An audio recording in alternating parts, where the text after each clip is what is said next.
Bonjour mes amis, que Dieu vous bénisse tous. Et je prie, je demande, j'implore, je supplie que l'Esprit de notre Seigneur Jésus-Christ, l'Esprit qui ressuscite les morts, l'Esprit qui m'a ressuscité, vienne sur vous maintenant, en cet instant, pendant que vous participez à ce direct, et qu'il vienne donner la direction à votre compréhension, pour que votre foi ne soit pas appuyée sur la parole de Dieu avec émotion, avec sentiment, mais la foi surnaturelle. La foi surnaturelle, la foi qui vient du propre Saint-Esprit, vienne vous donner l'entendement pour savoir la volonté de Dieu pour votre vie et avoir le courage de l'exécuter. Ça ne sert à rien de connaître la volonté de Dieu et ne pas avoir le courage de la pratiquer, oui ou non? C'est la réalité. David avait un cœur selon le cœur de Dieu. Même ainsi, au lieu d'obéir à la voix de Dieu, à la parole de Dieu, il a obéi au cœur. Et il a détruit sa vie. Évidemment, il s'est recomposé, il s'est repenti, etc. Nous savons cela, mais cela, la repentance, sa repentance n'a pas annulé les fruits de ses mauvais choix, du choix qu'il a fait, des choix erronés qu'il a fait. C'est la réalité. Dieu a traité David comme un prince. Il lui a donné le meilleur. Mais le cœur de David s'est corrompu à cause d'une femme. C'est-à-dire, il a suivi la voie du cœur, la voie du Dieu de ce monde. C'est la réalité. Et là, il a dû moissonner les fruits jusqu'à la mort. Il a souffert les malheurs de cette vie. Bien sûr que David était de Dieu. Vous pouvez avoir idée si Jésus a été appelé fils de David.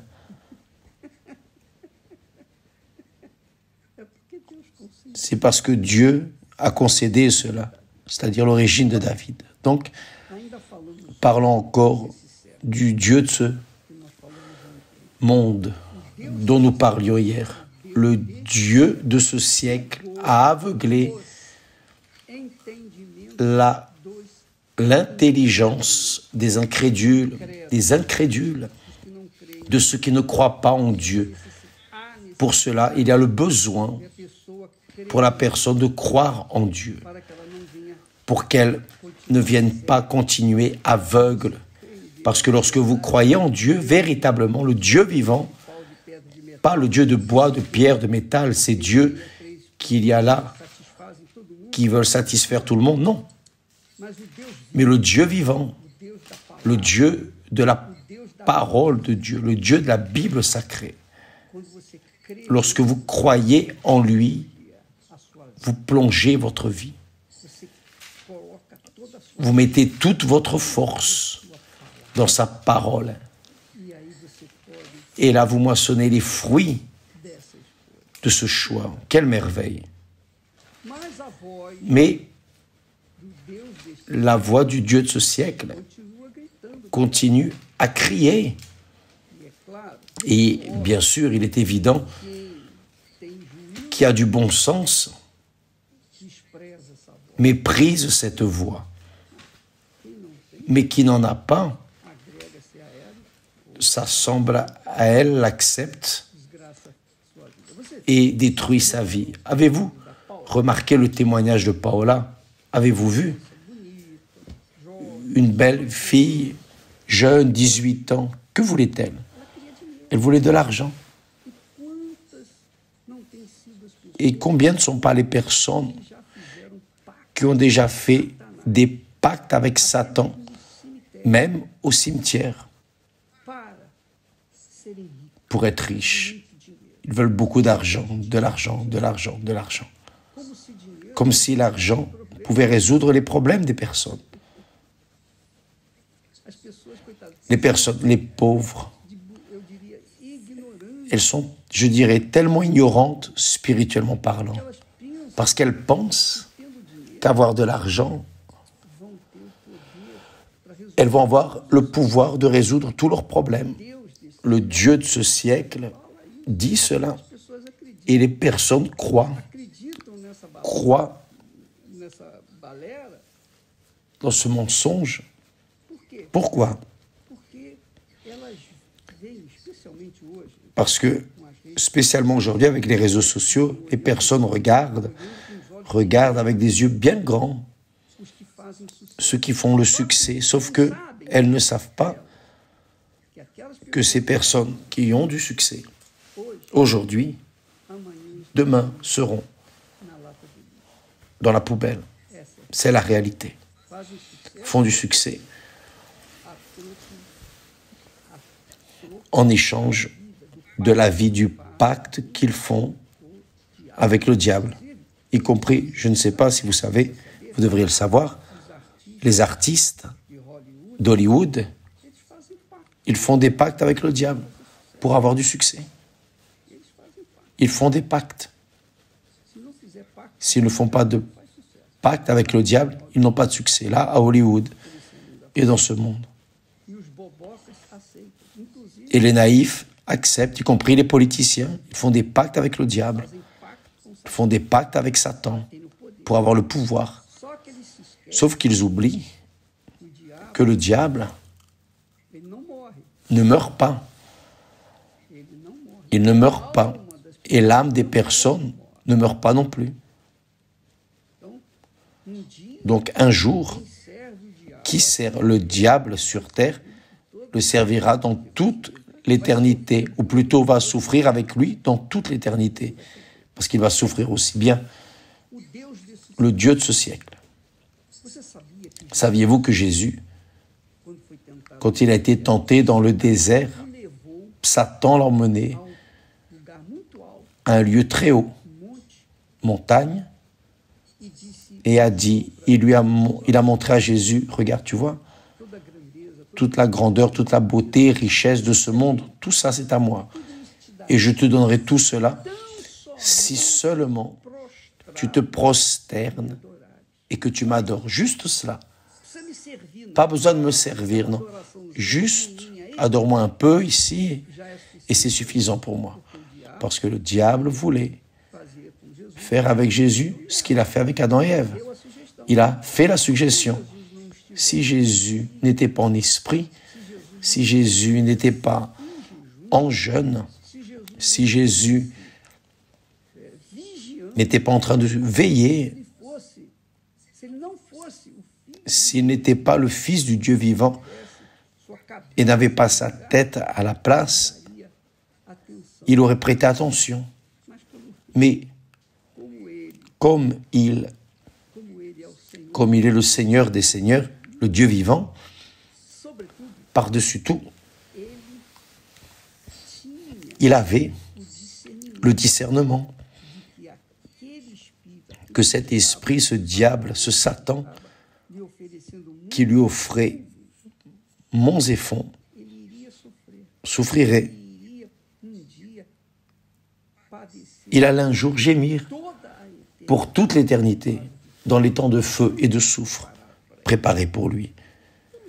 Donc Jésus savait, il n'allait pas laisser la gloire qu'il avait déjà eue, qu'il portait en lui, la gloire d'être « Tu es mon fils aimé en qui mon âme se réjouit ». Il a entendu cette voix lorsqu'il a été baptisé dans les eaux. « Tu es mon fils aimé en qui je prends plaisir ». Lorsqu'il a été baptisé dans les eaux. et reçu le Saint-Esprit. Il a aussi entendu cette voix. Et cela doit arriver avec vous aussi, mes amis. Vous qui avez prêté oreille à la voix du Dieu de ce siècle. Vous qui avez souffert, gémi, c'est parce que vous prêtez oreille à la voix du Dieu de ce siècle. Jésus a dit, « Je suis la lumière du monde.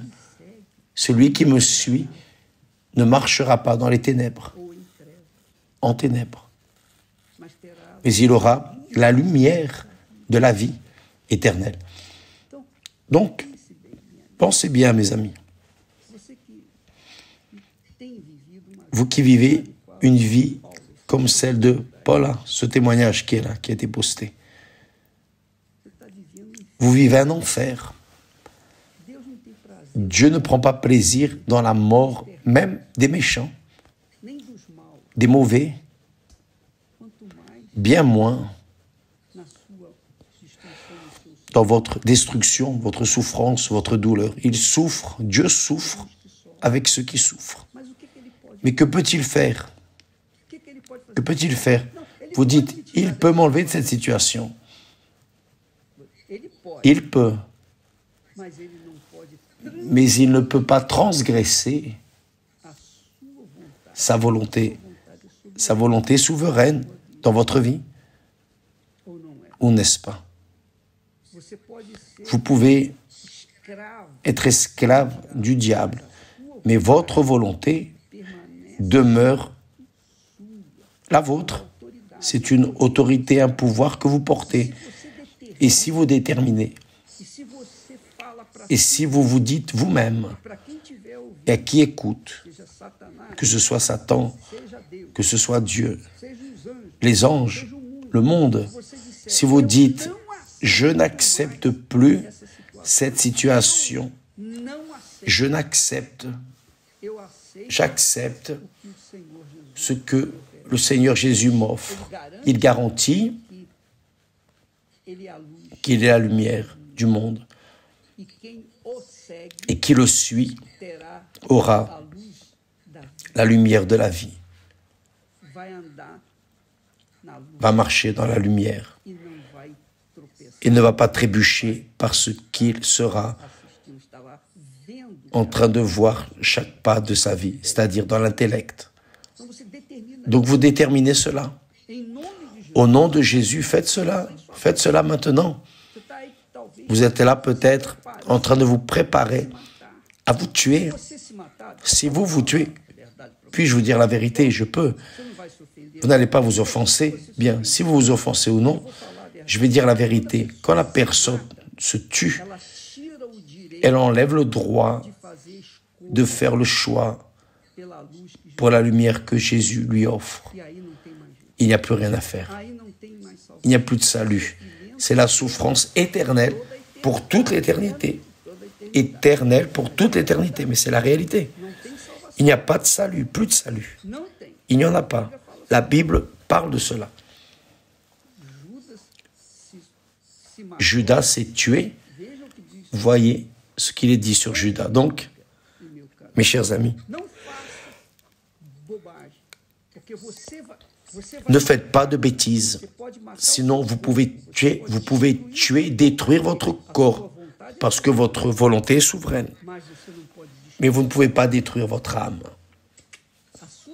Votre âme qui souffre de dépression, d'insomnie, d'anxiété, misère, votre âme, cette âme, ce corps invisible qui est en vous, par exemple, je parle, mon âme est en train de parler à travers ma bouche, utilisant mon intellect, utilisant mes yeux pour vous voir ou pour voir, vous qui regardez, utilisant mes oreilles pour écouter, utilisant mon nez pour sentir, utilisant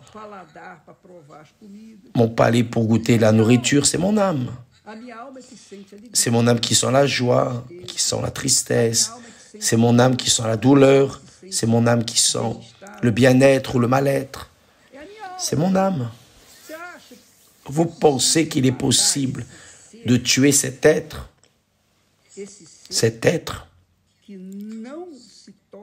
qui ne se touche pas, ne se voit pas, invisible, mais qui est en vous. Et sans cet être qui est votre âme, votre corps ne fonctionne pas, ni le mien, celui de personne. Nous avons une âme. L'âme représentée par le cœur, c'est elle qui sent les choses. C'est elle qui sent. Donc, voyez ce que Dieu dit de l'âme, du cœur. Voyez ce qu'il dit. Il dit que le cœur est tortueux. Le cœur, c'est-à-dire l'âme, est tortueuse. Le texte le dit, c'est Dieu qui a dit ça. Ce n'est pas un prophète, c'est Dieu lui-même. Voyez, le cœur est tortueux par-dessus tout. C'est-à-dire le cœur est le plus grand ennemi de l'être humain parce qu'il est trompeur. Plus que des politiciens, beaucoup de politiciens, plus que beaucoup de vendeurs. En plus d'être tortueux, il est méchant, il est cruel, mauvais. Votre cœur est ainsi. Le cœur de l'homme est ainsi. De l'être humain est ainsi. Et mettez de la perversité. Le cœur est tortueux par-dessus tout. Il n'y a personne de plus trompeur que le cœur. Et en plus, il est méchant. Et Dieu laisse la question. Qui peut le connaître? Vous ne connaissez pas votre cœur. Mes amis, pour survivre dans ce monde, pour survivre dans la foi, vivre par la foi, de foi en foi, et demeurer sauvé jusqu'à notre promotion céleste, nous devons vaincre le cœur. Nous devons le surveiller. Je dois surveiller mon cœur 24 heures sur 24. Vous aussi. Voyez que David avait un cœur selon le cœur de Dieu et cependant il est tombé. Donc vous savez que le Dieu de ce siècle cherche à satisfaire les cœurs. C'est le problème. Voyez que le diable a offert à Jésus monts et fonds, toute la gloire, si seulement tu m'adores. Mes amis, mes chers amis, si vous souffrez, et je crois, peut-être que vous êtes une personne même religieuse. Peu importe la religion que vous avez, mais vous avez un cœur qui est toujours en train de vouloir vous tromper. Et il est cruel, il est méchant, pervers. Il est cruel, c'est écrit. Dieu lui-même dit que le cœur est méchant. Qui le connaîtra? Dieu seul le connaît. Donc comment vais-je résoudre mon problème de cœur, évêque? S'il y a le Dieu de ce siècle qui fait notre cœur prendre des attitudes erronées, comme ce fut le cas de Paula, ce témoignage, elle qui a 18 ans s'est livrée à Satan, a fait un pacte avec lui pour avoir beaucoup d'argent. Et durant 28 ans, elle a servi Satan. 28 ans. Et sa vie, elle a eu de l'argent. Mais son argent n'a pas résolu ses problèmes, n'a pas satisfait ses nécessités. C'est la même chose. La personne s'enlève la vie, ça ne va pas résoudre le problème de l'âme. C'est là qu'elle va vraiment souffrir. Si en vie, elle vit, imaginez dans l'éternité. Donc, vous qui me regardez en ce moment, avez votre cœur abattu, blessé, malade, rempli d'émotions, de rancœur, ressentiment, Pardonnez. Quand vous pardonnerez la personne, ne comptez pas sur le cœur pour vous aider, non. Vous devez pardonner ici, dans la tête. Pardonnez en priant pour la personne. Même si votre cœur dit non, je ne veux pas, je veux qu'elle meure. Que l'information court et que je sois le premier à savoir. Même si le cœur crie, contrariant votre intellect, votre volonté, en accord avec la volonté de Dieu qui est de pardonner, alors priez pour la personne et délivrez-vous de cette malédiction de rancune. Parce que la rancune, mes amis, c'est un cancer de l'âme. Et quand la personne pardonne, elle se fait plus de bien à elle-même que la personne qui un jour lui a fait du mal. Elle fait du bien à son âme. Donc, le cœur, c'est un cœur tortueux. L'âme est trompeuse, corrompue, perverse, mauvaise. Qui va la connaître? D'un autre côté, nous avons Satan. Le cœur est en vous, il est en nous, n'est-ce pas, notre âme. Et le diable est à l'extérieur. Il est dehors. Tentant votre cœur. Il est la voix de Satan, là, vous tentant. Mais il existe aussi la voix de Dieu. Et ce qui m'a délivré de Satan, c'est la voix de Dieu, la parole de Dieu, l'Esprit de Dieu, la parole du Très-Haut. Donc si nous avons l'âme, d'un côté, nous avons la voix de Satan, l'âme qui est trompeuse. Il y a la voix de Satan qui offre monts et fonds, le menteur. D'un autre côté, nous avons la voix de Dieu. Et qui va décider? Qui va décider la voix à écouter? C'est vous. Donc utilisez votre sagesse, déterminez de laisser cette situation, déterminez, faites un pacte, un vœu avec Dieu. Oh Dieu, si ta parole est véritable, alors montre-moi maintenant et donne-moi les conditions de résister à cette voix satanique et d'embrasser ta voix, ta parole, plonger dans ta parole et la suivre jour après jour, jusqu'à ma promotion céleste. Faites cela.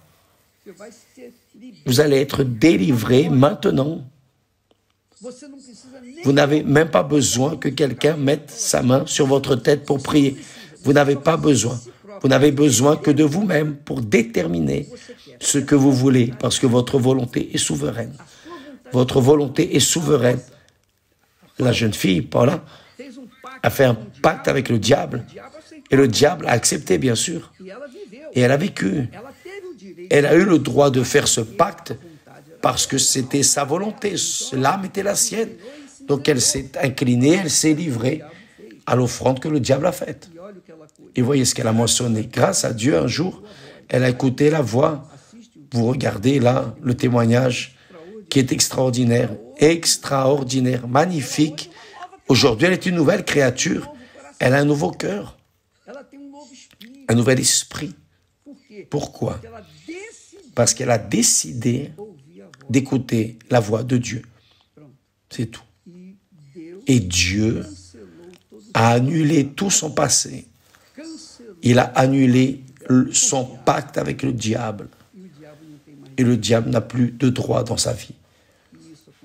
Que cela vous arrive, mes amis.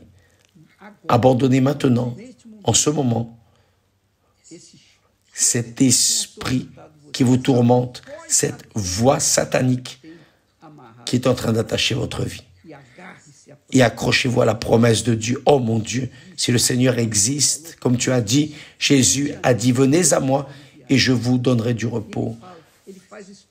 Il fait ses invitations catholiques, musulmans, toute personne qui entend cette voix, elle accepte, voilà, elle entre déjà dans un pacte avec Dieu, d'accord? Nous en restons là. N'oubliez pas, aujourd'hui, nous aurons la nuit de l'âme. une réunion spéciale pour les personnes qui veulent plonger dans l'océan de l'Esprit Saint. Vous voulez le Saint-Esprit ce soir? Durant la journée, n'importe quelle heure de la journée, l'église sera ouverte et le soir spécialement. Et demain, nous aurons le lavement des pieds au temple de Salomon. L'évêque Renato sera en train de travailler avec cette foi pour laver le pied des personnes qui croient. Que Dieu vous bénisse tous et à demain au nom du Seigneur Jésus. Amen.